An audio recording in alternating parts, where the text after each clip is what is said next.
Nizamabad municipal commissioner Dilip Kumar బదిలీ వ్యవహారం కాంగ్రెస్లో ప్రకంపనలు సృష్టించి రాజకీయ రచ్చకు దారితీసింది. దిలీప్ స్థానంలో పోస్టింగ్ కోసం వెయిటింగ్లో ఉన్న యాదగిరిరావును నియమించారు. కానీ ఉత్తర్వులు జారీ అయిన 24 గంటల్లోనే ట్రాన్స్ఫర్ ఆగిపోయింది. దీంతో నిజామాబాద్లో బాధ్యతలు తీసుకునేందుకు హైదరాబాద్ నుంచి బయలుదేరిన యాదగిరిరావు మధ్యలోనే వెనక్కి వెళ్లాల్సి వచ్చింది. ఇంతకీ నిజామాబాద్ మున్సిపల్ కమిషనర్ బదిలీ వ్యవహారంలో ఎందుకు ఇలా జరిగింది? ట్రాన్స్ఫర్ చేయించిందెవరు, ఆపించిందెవరు? ఈ మొత్తం వ్యవహారం వెనుక ఉన్న రాజకీయాలేంటి?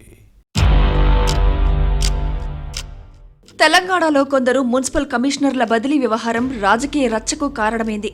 అధికార పార్టీ ప్రజా ప్రతినిధుల అభిప్రాయాలను తీసుకోకుండా ఏకపక్షంగా ట్రాన్స్ఫర్స్ జరిగాయన్న విమర్శలు వస్తున్నాయి. నిజామాబాద్ మున్సిపల్ కమిషనర్ బదిలీ విషయంలో ఇదే జరిగింది. సాధారణంగా పాలకపక్ష నేతలు తమకు నచ్చిన తాము మెచ్చిన అధికారులను తెచ్చుకుంటారు.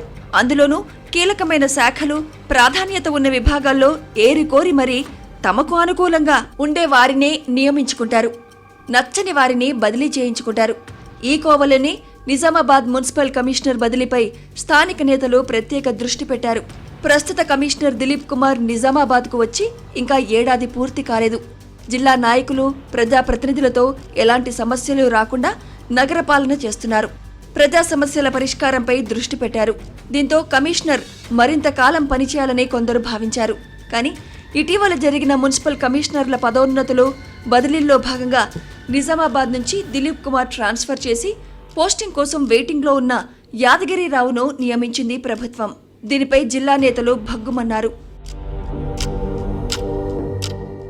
దిలీప్ కుమార్ నిజామాబాద్ వచ్చి ఏడాది కూడా పూర్తి కాకుండానే ఎలా బదిలీ చేస్తారని ఈ ప్రాంత నేతలు ప్రభుత్వంపై ఆగ్రహం వ్యక్తం చేశారు. అనూహ్యంగా జరిగిన ట్రాన్స్ఫర్పై రకరకాల ఊహాగానాలు వచ్చాయి. కొందరు ముఖ్య నేతలు ఉద్దేశపూర్వకంగానే బదిలీ చేయించారని ప్రచారం జరిగింది. ఇది కాంగ్రెస్ పార్టీలో విభేదాలకు తెరలేపింది. వాస్తవానికి నిజామాబాద్ జిల్లా కాంగ్రెస్లోని గ్రూపులు అధికార యంత్రాంగాన్ని శాసిస్తున్నాయి. టీపీసీసీ చీఫ్ మహేష్ కుమార్ గౌడ్ది ఈ జిల్లానే.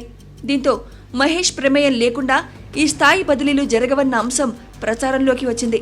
మరోవైపు ప్రభుత్వ సలహాదారు షబ్బీర్ అలీ, బోధన ఎమ్మెల్యే సుదర్శన్ రెడ్డి కూడా జిల్లా వ్యవహారాలను చూస్తున్నారు. నిజామాబాద్ అర్బన్లో కీలకమైన మున్సిపల్ కమిషనర్ పోస్టింగ్పై ఇలాంటి నేతల ఆమోదం లేకుండా ప్రభుత్వ స్థాయిలో నిర్ణయం తీసుకోలేరని చర్చ జరుగుతోంది. మున్సిపల్ పరిపాలన శాఖ ప్రస్తుతం ముఖ్యమంత్రి రేవంత్ రెడ్డి దగ్గర ఉంది. ఇదంతా సీఎంఓ ద్వారా జరిగింది. బదిలీ ఉత్తర్వులు జారీ అయిన వెంటనే నిజామాబాద్ జిల్లా ముఖ్య నేతలు ముఖ్యమంత్రి కార్యాలయాన్ని సంప్రదించారు. ఏడాది పూర్తి కాకముందే మున్సిపల్ కమిషనర్ను బదిలీ చేయడం ఏంటని ప్రశ్నించారు. కనీసం తమ అభిప్రాయం తెలుసుకోకుండా ట్రాన్స్ఫర్ చేయడంపై అభ్యంతరం వ్యక్తం చేశారు. కొత్త కమిషనర్ వస్తే కార్పొరేషన్లో పాలన మళ్లీ మొదటికి వస్తుందన్నది నేతల వాదన. ఉన్నత స్థాయి నుంచి అభ్యంతరాలు రావడంతో సీఎంఓ అధికారులు వెంటనే దిద్దుబాటు చర్యలు చేపట్టారు. అయితే బదిలీ ఉత్తర్వులతో నిజామాబాద్ మున్సిపల్ కమిషనర్గా బాధ్యతలు తీసుకునేందుకు బయలుదేరిన యాదగిరిరావుకు సీఎంఓ నుంచి వెంటనే ఫోన్ వచ్చింది.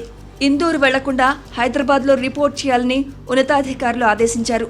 దీంతో నిజామాబాద్ చేరుకోకముందే వెనుతిరగాల్సి వచ్చింది. అప్పటి వరకు దిలీప్ కుమార్ బదిలీపై రకరకాల ఊహాగానాలున్నా జిల్లా నేతలు పావులు కదిపి పంతం నెగ్గించుకోవడంతో బదిలీ చేయించిన వారు కంగుతిన్నారు. రాజకీయ వివాదానికి దారితీసే కమిషనర్ ట్రాన్స్ఫర్ వ్యవహారాన్ని గుట్టుచప్పుడు కాకుండా చల్లబరిచారు. అధికార పక్ష నేతలనే ఇరుకున పెట్టి రాజకీయ రభసకు కారణమైన కమిషనర్ బదిలీ వ్యవహారంపై కాంగ్రెస్లో చర్చనీయాంశంగా మారింది. మొత్తం మీద తమ పంతం నెగ్గించుకున్న నేతల్లో జోష్ కనిపిస్తుంటే బదిలీ వ్యవహారం వెనుకున్న నేతల్లో నిరుత్సాహం నెలకొంది.